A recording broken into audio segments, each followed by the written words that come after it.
አብርሃም ለምን እንደተከፋ ምን እንደሆነ እኔ ልንገራችሁ ቤተሰቦች። እንግዲህ ሳይፈልግ ሳይወድ ነው ሄርሜላን ሳያፈቅራት ነበር ቀለበት በሰው ግፊት ነበር ቀለበት ያደረገላት። ሩትዬን እንደሚያፈቅራት ሩትዬን እንደሚፈልጋት ሁላችንም እናውቃለን። አጠገቧ ሲቆም ምን እንደ የቱ ጋር ልግባ ነው የሚለው ልጁ በሙቀት ብዛት ማለት ነው። ስለዚህ ይሄ ማለት ደግሞ ፍቅር ነው።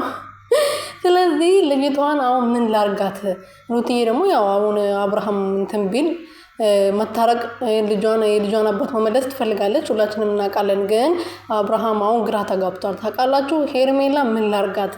ሳይፈልጋት ሳይወዳት ነው ቀለበት ተንበርክኮ ያደረገላት በንዴት ወይም ደግሞ በእንትን መልስ መልስላታለሁ ሩትዬ ባረገችው ነገር እኔም መልስ ልመልስላት ይገባል በማለት ሩትዬን ለማናደድ በመሞከር ነው ቀለበቱን ያደረገው እንጂ ሄርሜላን ወዶ አፍቅሮ አይደለም። ይሄን ሁላችንም እናውቃለን። የሄርሜላ በጎችም የሄርሜላ ደጋፊ ነኝ ተብዮችም ሁላቸውም ያውቃሉ አብርሃም እንደማይወዳት ሄርሜላን። አብርሃም እንደማያፈቅራት እኮ ልቦናቸው ያውቃል። ግን መደገፍ ስለሆነ ብቻ መናገር ስለሆነ ክርክር ብቻ ስለያዙ ነው የሚያወሩት እንጂ እንደማያፈቅራት ሁላችንም እናውቃለን።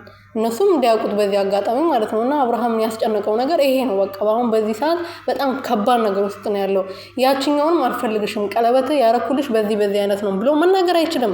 ሰላም ቤተሰብ እንዴት ናችሁ? ደህና ናቸው? እኔ ያለው ፈጣሪ ይመስገን። በያላችሁበት ሰላማችሁ ብዙ ትርፍርፍ ይበልልኝ። እኔ ውድና ወርቅ የሆናችሁ ቤተሰቦቼ ለዚህ ቤት አዲስ የሆናችሁ ሰብስክራይብ፣ ሼር፣ ላይክ እያደረጋችሁ ቤተሰብ እንድትሆኑ በትህትና እየጠየኩኝ ዴቭ ዛሬ እንግዲህ አብርሃምን ይዞ መጥቷል። ለምንድን ነው የተጨነቀው ወንድሜ?